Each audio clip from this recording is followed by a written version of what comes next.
حي على الفلاح.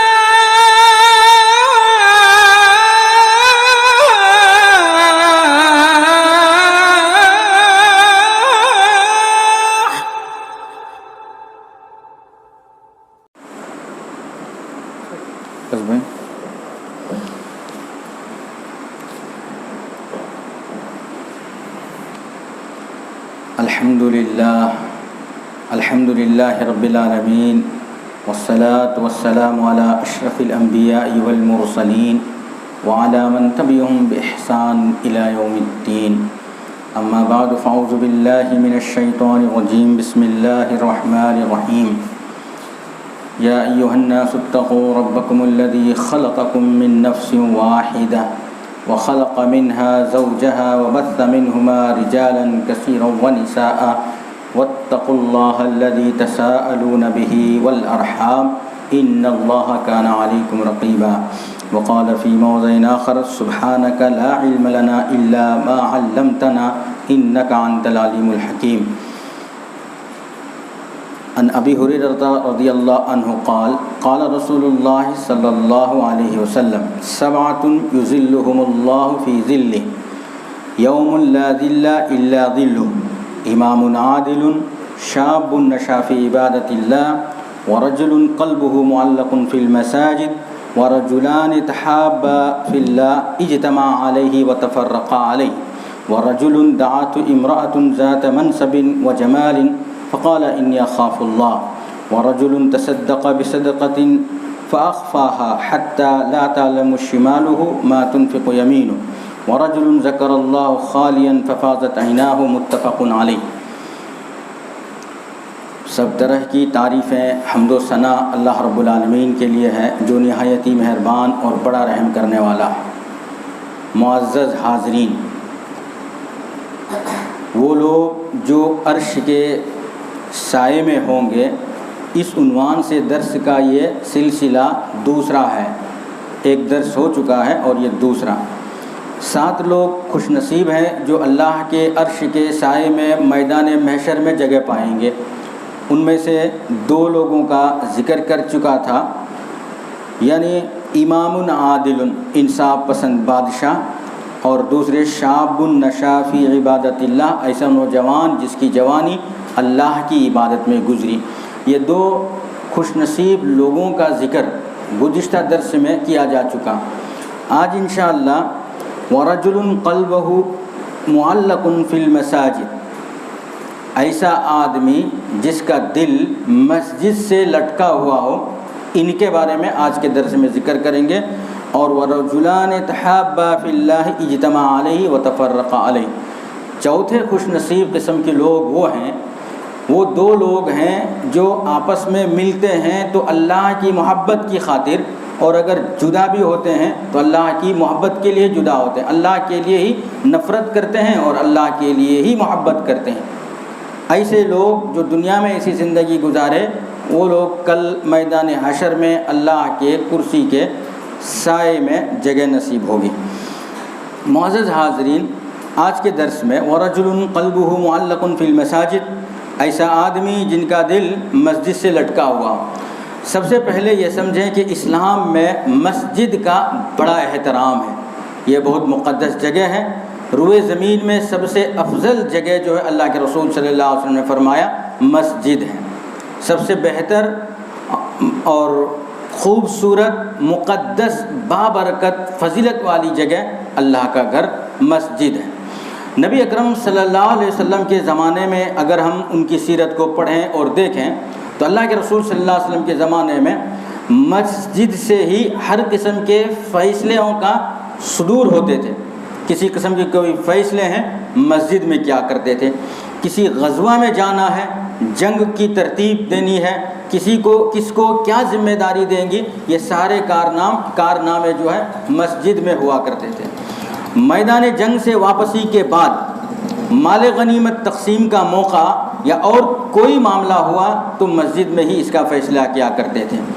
کوئی قیدی قید ہو گئے اور ان کو قید کرنا ہے، مسجد کے ہی ستون سے باندھ کر کے رکھتے تھے. سمامہ بن آسال رضی اللہ عنہ کے واقعہ سے آپ لوگ جانتے ہوں گے. الغرض یہ تو مسجد کے مقام، مسجد کے آداب اگر ہم دیکھیں تو اللہ کا گھر ہے، بلند آواز سے مسجد میں بات کرنے کی اجازت نہیں، ایک دوسرے کے ساتھ لڑنے جھگڑنے کی مسجد میں اجازت نہیں، کسی کی کوئی چیز کھو گئی ہے، گم گئی ہے، اس چیز کھونے کے اعلان کرنے کی اجازت مسجد میں نہیں۔ اللہ کے رسول صلی اللہ علیہ وسلم کھوئی ہوئی چیز کو مسجد میں اعلان اگر کوئی کر دے تو ان سے اتنے ناراض ہوئے اور اتنے وعید فرمائے کہ اگر کوئی اعلان کرتا ہوا ہم سن لو تو ان کے اوپر لعنت بھیج دو اور کہو کہ اللہ ان کی چیز کو واپس نہ لوٹائے۔ یعنی مسجد میں کھوئی ہوئی چیز کے اعلان کرنے کا بھی حکم نہیں ہے۔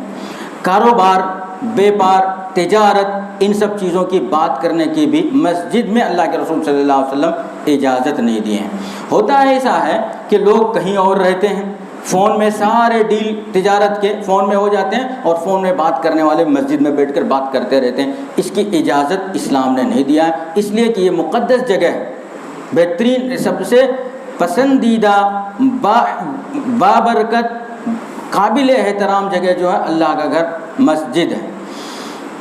نبی اکرم صلی اللہ علیہ وسلم جس کا دل مسجد سے لگا ہوا ہو، مسجد سے معلق ہو، جس کا انسان جو ہے ہمیشہ مسجد آئے، ایک نماز پڑھے، انتظار کرے دوسری نماز کا کب وقت آئے گا، یا پھر مسجد میں بیٹھنے کے بعد تکبیر اولیٰ کے ساتھ نماز کا اہتمام کرے۔ کسی وجہ سے مسجد سے باہر اگر چلا جائے تو ان کا دل ہمیشہ یہ کرے کہ نہیں مسجد چلے جانا چاہیے، کچھ ذکر کروں، اللہ کے پاس کچھ دعا مانگوں، قرآن مجید کی تلاوت کروں۔ باہر اگر بازار میں جاتے ہیں تو ان کا دل پریشان ہوتے رہتا ہے کہ ہمیں مسجد پہنچ جانا چاہیے، اسی کو کہتے ہیں مسجد سے اس کا دل لٹکا ہوا ہے۔ نبی اکرم صلی اللہ علیہ وسلم کے زمانے میں حبشی النسل ایک لاغر کمزور خاتون تھی، کالی کلوٹی خاتون تھی، مسجد نبوی میں یہی رہتی تھی، کچھ کھانا پینا مل گیا کھا لیتی تھی، پی لیتی تھی، کسی کنارے میں سو جاتی تھی نبی اکرم صلی اللہ علیہ وسلم کے زمانے میں۔ اور پھر مسجد نبوی کو جھاڑو دینے کے بھی کام وہی خاتون کر لیا کرتی تھی۔ ایک وقت ایسا ہوا کہ اس کی موت آ گئی، مر گئے، وہ انتقال کر گئے۔ صحابہ کرام نے دیکھا کہ یہ خاتون، لاغر خاتون، کمزور خاتون مسجد کی دیکھ بھال کرتی تھی، مسجد میں ہی رہتی تھی، جھاڑو لگاتی تھی، صاف کیا کرتی تھی، فوت ہو گئی، وفات پا گئی، لہٰذا ان کی نماز جنازہ پڑھ کر دفنا دیتے ہیں، قبرستان لے جا کر دفنا دیتے ہیں، بات ختم ہو جاتی ہے۔ صبح جب فجر کے بعد اللہ کے رسول صلی اللہ علیہ وسلم اٹھتے ہیں تو نبی اکرم صلی اللہ علیہ وسلم اسی خاتون کو پوچھتے ہیں کہاں ہے وہ جو روزانہ جھاڑو دیا کرتی تھی، مسجد کے ارد گرد رہا کرتی تھی، کدھر ہیں وہ خاتون؟ پوچھتے ہیں۔ صحابہ اکرام عرض کرتے ہیں یہ مسئلہ ہوا ان کے ساتھ، اور رات کے وقت ہم آپ کو نیند میں خلل کرنا گوارا نہیں کیے، اس لیے آپ کو اطلاع نہ دیے۔ رسول اکرم صلی اللہ علیہ وسلم غصے کی وجہ سے لال پیلے ہو جاتے، ان کا چہرہ سرخ ہو جاتا ہے، اور پوچھتے ہیں کہ تمہیں چاہیے تھا کہ مجھے بیدار کرے، مجھے اس کی اطلاع دے، مجھے انفارم کرے، تمہیں یہ چاہیے تھا۔ اس کے بعد بولتے ہیں دلونی علی قبرہا، دلونی علی قبرہا، اس کی قبر کہاں ہے وہ مجھے بتاؤ۔ پھر اللہ کے رسول صلی اللہ علیہ وسلم صحابہ کرام کو لے جا کر پھر ان کے قبر کے پاس جاتے ہیں، صبح میں ایک مرتبہ اور جنازہ کی نماز پڑھتے ہیں، دعا کرتے ہیں ان کی مغفرت کے لیے۔ یہ واقعہ ہے، پھر واپس آتے ہیں۔ اس سے ایک مسئلہ یہ بھی پتہ چلتا ہے کہ اگر کسی کی نماز جنازہ ہو چکا ہے، پڑھ لیے ہیں لوگ، اور کوئی آدمی ایسا آئے کہ دفنا دیے تو وہ بھی بعد میں پڑھ سکتے ہیں۔ اس واقعہ سے یہ مسئلہ ہمیں ملتا ہے، ایک مسئلہ۔ دوسری چیز اب غور کرنے کی بات یہ ہے کہ اس خاتون جو حبشی النسل تھے، کالی تھی، کالی کلوٹی تھی، خوبصورت بھی نہیں تھی، کمزور تھی، بوڑھی خاتون تھی، اس کے باوجود کون پوچھ رہے ہیں؟ سرکار دو عالم صلی اللہ علیہ وسلم۔ آج کل جو ہے عام طور پر مسجد میں رہتے ہیں، اگر کوئی غریب ہے، ان کے حسب اور نسب ٹھیک نہیں ہے، کوئی پوچھ تاچھ کرنے والا نہیں، کوئی عزت اور مرتبہ نہیں ہے معاشرے میں، ان کو کوئی نہیں پوچھتا۔ لیکن جو کروڑ پتی ہوتے ہیں، مالدار ہوتے ہیں، صاحب حیثیت ہوتے ہیں، ان کو بڑا سوال کرتے کیا بھائی 2-4 دن سے فلانے آدمی آئے نہیں، فلانے آدمی کو ہم دیکھے نہیں، کیوں؟ ان کی دولت کی وجہ سے۔ لیکن جو مسجد سے محبت کرتے ہیں ان کو پوچھنے والے اللہ کے رسول صلی اللہ علیہ وسلم پوچھ تاچھ کرتے ہیں، یعنی یہ مقام اور رتبہ جو ملا مسجد کی وجہ سے، اسی کو کہتے ہیں جس کا دل مسجد سے لٹکا ہوا ہو۔ مسجد میں داخل ہونے کے بعد اللہ کا گھر ہے، ادب اس کا لحاظ اور ادب رکھا جائے، نماز کی پابندی کی جائے، دعا کی جائے، ذکر و اذکار کی جائے، درس و تدریس کی جائے، بیان ہوں، تقاریر ہوں اور قرآن کریم کی تلاوت ہوں، یہ سب چیزیں مسجد میں۔ لیکن بسا اوقات ایسا ہے کہ مسجد آتے ہیں لوگ، قلب معلق فی المساجد اس کو کہتے ہیں جس کا دل مسجد میں لٹکا ہوا ہو۔ لیکن ہوتا ایسا ہے کہ لوگ مسجد میں رہتے ہیں، پورا دماغ ان کا بیپار میں رہتا ہے، بزنس میں رہتا ہے، کاروبار میں رہتا ہے۔ ارے تاخیر سے پڑھا دلے کہ آج امام صاحب ذرا لمبی نماز ہوگی، کہ نماز پڑھے نکلے گئے، یہ کہاں سے مسجد معلق، ان کا دل کہاں سے مسجد کے ساتھ معلق ہوا، مسجد کے ساتھ لٹکا کہاں سے ہوا؟ تو لہٰذا مسجد آ جانے کے بعد اپنا دل لگاؤ اور محبت اللہ رب العالمین کے ساتھ ہونی چاہیے، ایک دم یکسوئی کے ساتھ پرسکون ہو کر کے اللہ رب العالمین کو یاد کیا جائے۔ علامہ اقبال نے کہا، میں جو سرب سجدہ ہوا کبھی تو زمین سے آنے لگی صدا، سرب سجدہ ہوا کبھی تو زمین سے آنے لگی صدا، تیرا دل تو ہے صنم آشنا تجھے کیا ملے گا نماز میں۔ سجدے میں انسان رہتے ہیں، نماز میں انسان رہتے ہیں، غور و فکر اور دماغ پورا بازار میں رہتا ہے، ان کا سوچ، ان کے کاروبار اور جسم کے ساتھ مسجد میں رہتے ہیں، دل نہیں رہتا ہے، اس کا یہی مطلب ہے۔ اور کامیاب لوگ کون ہیں؟ قد افلح المؤمنون الذین هم فی صلاتهم خاشعون، کامیاب لوگ وہ ہیں، وہ مومن سب سے زیادہ کامیاب ہیں جن کی نماز خشوع خضوع کے ساتھ ہو، کہیں مچھر کاٹ لے تو ایک دوسرے کو تکلیف نہ ہو جائے۔ صحابہ کرام کی نماز کو دیکھیں کہ ان کے ساتھ کیسے معاملے ہوتے تھے، نماز میں بنیان مرصوص ایک دم مضبوط دیوار کی طرح کھڑے ہوتے تھے، کون آ رہے ہیں کون جا رہے ہیں پتہ نہیں چلتا تھا، ہم سب میں رہتے ہیں، کس نے فین ڈالا، کس نے مائک آف کیا، کس نے یہ کیا، پورا پتہ رہتا ہے ہم کو نماز میں۔ تو یہ جو ہے اس کا مطلب خشوع نہیں ہے، خضوع نہیں ہے، یہ سب چیزیں مسجد سے اس کا دل لٹکا ہوا ہے یہ نہیں ہو سکتے۔ لیکن جس کا دل مسجد سے لٹکا ہوا ہوتا ہے وہ پرسکون طریقے سے نماز پڑھتے ہیں، خشوع کے ساتھ نماز پڑھتے ہیں، ایسا کھڑا ہوتے ہیں گویا ان کے ساتھ اللہ رب العالمین کھڑے ہیں، یا اللہ رب العالمین سے بات کر رہے ہیں، اللہ رب العالمین کو دیکھ رہے ہیں، یا یہ تصور کرتے ہیں اللہ مجھ کو دیکھ رہا ہے۔ ان تعبد اللہ کانک تراک، تم عبادت ایسی کرو کہ گویا تم اللہ رب العالمین تم کو دیکھ رہا ہے۔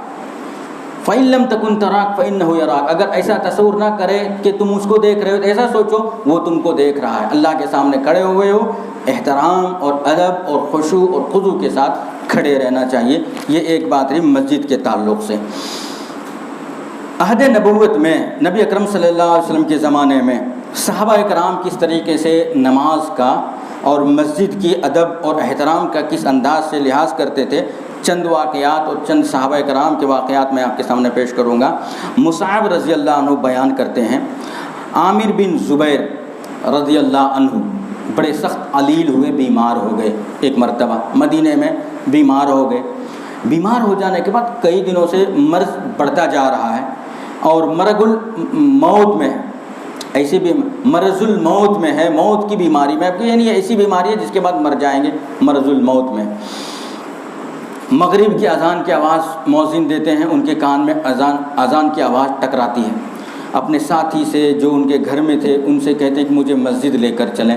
لوگ ان کو سمجھاتے ہیں تم بیمار ہو، ایک قدم نہیں چل سکتے ہو، تو کہتے ہیں کہ جب مسجد سے اذان کی آواز آ جائے مجھے کوئی طاقت نہیں ہے جو روک سکے مسجد میں جانے سے، اور وہ مسجد پہنچ جاتے ہیں، مغرب کی پہلی رکعت پڑھتے ہیں، روح قبض ہو جاتی ہے۔ یہ ہوتا ہے وَقَلْبُهُ مُعَلَّقٌ فِي الْمَسَاجِدِ، ان کا دل مسجد سے لٹکا ہوا ہے۔ ایسے ہوتے تھے صحابہ کرام کی نمازیں اور مسجد کے ساتھ ان کا احترام۔ عہد نبوت میں ہی قبیلہ بنو سلمہ قبیلہ کے کچھ لوگ، پتہ چلا کہ مسجد نبوی کے ارد گرد کچھ جگہ خالی ہے گھر بنانے کے لیے۔ قبیلہ بنو سلمہ کے کچھ لوگوں کی یہ آرزو ہوئی، یہ خواہش ہوئی کہ ہم اپنا گھر مسجد کے قریب بنا لیں گے۔ وہ تیار ہو گئے، تیاری کر لیے مسجد میں گھر بنانے کے لیے۔ نبی اکرم صلی اللہ علیہ وسلم کو اس کا علم ہوا کہ کچھ لوگ ہیں جو مسجد سے قریب گھر بنانا چاہتے ہیں۔ اللہ کے رسول صلی اللہ علیہ وسلم ان سے گویا ہوئے، فرمائے کہ تم کیا چاہتے ہو کہ تم اپنے نامہ اعمال میں نیکیاں کم کر لو۔ اب اندازہ لگائیں کہ مسجد کے قریب گھر بنا لیں اور نیکیاں کم کر لیں، ایسا فرما رہے ہیں رسول اکرم صلی اللہ علیہ وسلم۔ سوچنے میں پڑ گئے۔ اللہ کے رسول صلی اللہ علیہ وسلم نے فرمایا کہ تمہارا گھر اگر مسجد سے دور ہے اور تم چل کر کے آتے ہو تو تمہارے قدم قدم نیکیاں لکھے جاتے ہیں، اور جاتے ہو تو وہ قدم قدم کی نیکیاں لکھے جاتے ہیں اور تمہارے درجات بلند ہوتے ہیں۔ اب 10 قدم چل کر اگر مسجد آتے ہیں اور کوئی 100 قدم چل کر کے آتے ہیں تو نیکیوں میں اضافہ دیکھیں۔ ایسے طریقے سے اللہ کے رسول صلی اللہ علیہ وسلم بنو سلمہ قبیلہ کے لوگوں سے فرماتے ہیں کہ تم اپنا گھر جہاں ہے وہیں رہنے دو، اور کوشش یہ کرو کہ تکبیر اولیٰ کے ساتھ تمہاری نماز ادا ہو، اذان کے ساتھ تم مسجد آنے کی کوشش کرو۔ یہ تمہاری کوشش رہی تو یہ درجہ کمال ہے، یہ کامیابی کی علامت ہے۔ یہ نہیں کہ مسجد سے قریب آ جائیں، یہ بہت بڑی کامیابی نہیں ہے۔ ابی بن کعب رضی اللہ عنہ فرماتے کہ ایک انصاری صحابی، ان کا گھر اتنا دور تھا، محلے سے اتنا دور تھا، دوسرے صحابہ کرام کہتے ہیں کہ ان کے گھر سے دور کسی کا گھر ہی نہیں تھا، اس صحابی کے گھر سے دور کسی کے گھر ہی نہیں تھا، اور سردی ہو، گرمی ہو، دھوپ ہو، بارش ہو، ہر حال میں چل کر کے مسجد کو آیا کرتے تھے، نماز کو چل کر کے مسجد میں نماز کے لیے آیا کرتے تھے۔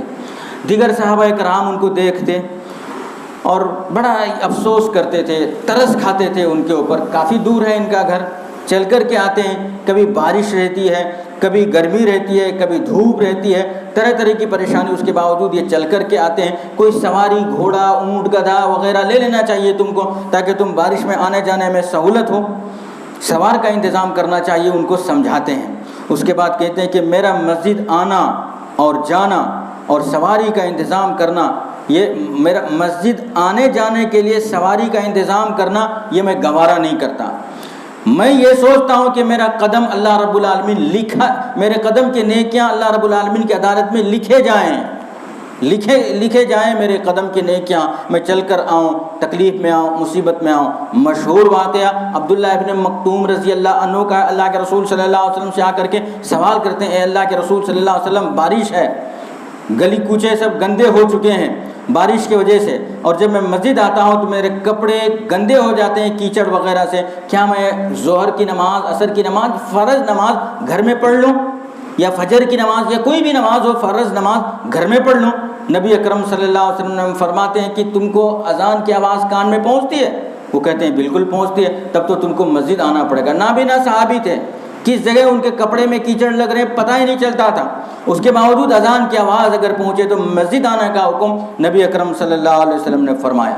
تو اس طریقے سے مسجد کا ایک احترام ہو، ایک لحاظ ہو، ایک ادب ہو، اور وہاں پر جو آداب بتلائیں رسول اکرم صلی اللہ علیہ وسلم، ان کا لحاظ کیا جائے۔ اگر ان سب چیزوں کی ہم پابندی کیے تو یہ انسان اللہ کے نزدیک، یہ مسلمان خوش نصیب ہیں، قیامت کے دن عرش کے سائے میں جگہ حاصل ہوگی ان کو۔ وہ جاریہ، وہ اس اس خاتون کا جو واقعہ ہے، مسجد نبوی کی خدمت کیا کرتی تھی، رسول اکرم صلی اللہ علیہ وسلم نے پوچھا، اسے ایک مسئلہ یہ نکلتا ہے کہ جو مسجد کے خادم ہوتے ہیں ان کا عزت اور احترام لحاظ رکھنا چاہیے، اور جو حکمران وقت ہوتے ہیں، ذمہ دار ہوتے ہیں، ان کے اوپر لازم ہوتا ہے کہ خادموں کی پوچھ تاچھ کریں، اس کی زندگی کیسی گزر رہی ہے، اس کو کوئی تکلیف ہے کیا ہے، یہ سارے چیز پوچھ تاچھ کرنی چاہیے۔ اس واقعہ سے ہمیں پتہ چلتا ہے۔ اس کے بعد یہ رہے تیسرے قسم کے لوگ، جس کا دل مسجد سے لٹکا ہوا ہو۔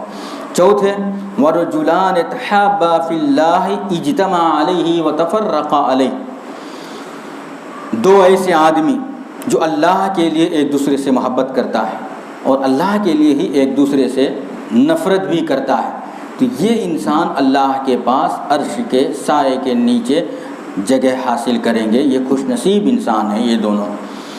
اسلام ہمیں ایک طریقہ سکھاتا ہے کہ محبت کا، ملنے جلنے کا، آپس میں ایک دوسرے کے ساتھ تعلقات اچھے بنانے کا اصول سکھاتا ہے اسلام، اور یہ محبت جو ہے ایک اٹوٹ بندھن ہے، نہ ٹوٹنے والے بندھن، اور جو توڑ دیتے ہیں کئی خاندان اس سے جدا ہو جاتے ہیں، نفرت پھیل جاتے ہیں۔ طریقہ بتلایا اسلام نے، اگر کوئی کسی سے ہم محبت کریں اس کا اصول کیا ہو؟ اصول سب سے پہلے اسلام ہو، ایمان ہو، اللہ کی خاطر ہو، اللہ کی رضامندی کے لیے ہو۔ ہم بسا اوقات دیکھتے ہیں کہ کسی کے عمل کی وجہ سے، کسی کے اندر کچھ کمی ہے، نماز کی پابندی نہیں ہے، جھوٹ بولتے ہیں، دھوکہ دیتے ہیں، طرح طرح کی ان خامیاں ہیں، ہم چھوڑ دیتے ہیں ان سے. یہ برابر آدمی نہیں ہے، نکما قسم کے آدمی نہیں ہے، نکما قسم کا آدمی ہے، ان سے ملنا جلنا نہیں چاہیے. یہ ہم ایک اندازہ لگا لیتے ہیں. اسلام سکھلاتا ہے، اسلام دراصل ایک ڈاکٹر کی طرح سکھلاتا ہے. کوئی بھی ڈاکٹر دیکھو، مریض کیسے بھی ہو، جو بیمار ہیں وہ کیسے بھی ہو، خوبصورت ہو، بدصورت ہو، اچھے شکل والے ہو، برے شکل والے ہو، مالدار ہو، غریب ہو، ان سے ان کو دشمنی نہیں ہوتی ہے ڈاکٹر کو، بلکہ ان کی بیماری سے دشمنی ہوتی ہے کہ اس کے اندر کینسر ہے. مالدار کو بھی ہو سکتا ہے، غریب کو بھی ہو سکتا ہے، خوبصورت لوگوں کو بھی ہو سکتا ہے، بدصورت لوگوں کو بھی ہو سکتا ہے. لیکن ڈاکٹر کبھی یہ نہیں سوچتا ہے کہ یہ تو حیثیت والے آدمی نہیں ہیں، ان کو ذرا کم سرس دیکھیں گے، بلکہ ان کی بیماری کیسا دور کرنا یہ سوچتا ہے ایک ڈاکٹر. اسلام ہمیں یہی سبق دیتا ہے کہ کسی انسان سے نفرت کرنے کی تعلیم نہیں، اس کے عمل کی وجہ سے نہیں تعلیم دی گئی ہے. کہ اگر کسی انسان کے اندر برائی ہے، خرابی ہے، دھوکہ ہے، کوئی بھی برائی کچھ بھی ہے، اس کے وجہ سے اس انسان سے نفرت کرنے کا ہمیں حکم نہیں دیا، بلکہ ہماری کوشش یہ ہو کہ ہم ان سے اللہ کے لیے دوستی کریں اور ان کے اندر جو کمی ہے، کوتاہی ہے، بغض ہے، حسد ہے، کینہ ہے، ان کے دل سے نکالیں اور دوستی کریں. یہ ہے اللہ کے لیے دوستی کرنا، اللہ کی رضامندی کے لیے، اللہ کی چاہت کے لیے، یہ ہے دوستی کرنا. تو ایسے آدمی کو اللہ رب العالمین عرش کے سائے کے نیچے جگہ عطا فرمائے گا، کیونکہ یہ بہت بڑا مقام ہے، بہت بڑا ہمت کی بات ہے. یہ عام طور پہ ہوتا یہ ہے کہ اگر کسی نے ہم کو زندگی میں کبھی ماں بہن یا کوئی ایسی گالی دے دیا، ہمارے دل کے اندر نفرت بیٹھ جاتی ہے اور کبھی نہیں چاہتا ہم ان سے ملیں. تو یہی چیز کچل کر کے ان سے ملنا، یہ درجہ کمال کا ایمان ہے کہ ہم ان سب چیزوں کو چھوڑیں اور اللہ کے لیے ان سے دوستی کریں. جو روٹھے ہیں ان کو قریب کریں. یہ اللہ رب العالمین ایسے بندوں کو میدان حشر میں عرش کے سائے کے نیچے جگہ دیتے ہیں. ابو ہریرہ رضی اللہ عنہ سے امام مسلم نے ایک حدیث روایت کیا ہے کہ ایک بھائی دوسرے بھائی کے لیے ایک شہر سے دوسرے شہر جاتا ہے، ایک گاؤں سے دوسرے گاؤں کو جاتا ہے، اس غرض سے کہ وہ بیمار ہیں، اس کی عیادت کروں، بیمار پرسی کروں، ان کے حالات کو دیکھوں. ایک شہر سے، ایک گاؤں سے، اپنے بستی سے دوسرے بستی کو چل کر کے جاتا ہے، خالص یہی بات دل میں لے کر کے، یہی مقصد دل میں لے کر کے. ہمارے فلاں بھائی، کوئی رشتہ ناتا نہیں ہے، مسلمان ہیں، ایمان والے ہیں، کلمہ گو ہیں، اس مقصد سے ایک گاؤں سے دوسرے گاؤں کے سفر کرتے ہیں تو اللہ رب العالمین ایک فرشتہ ان کے لیے مقرر کر دیتا ہے. فرشتہ ان کے لیے مقرر کر دیتا ہے خوشخبری سنانے کے لیے. فرشتہ ان سے پوچھتے ہیں، فَإِنِّي رَسُولُ اللَّهِ إِلَيْكَ بِأَنَّ اللَّهَ أَحَبَّكَ كَمَا أَحْبَبْتَهُ فِي.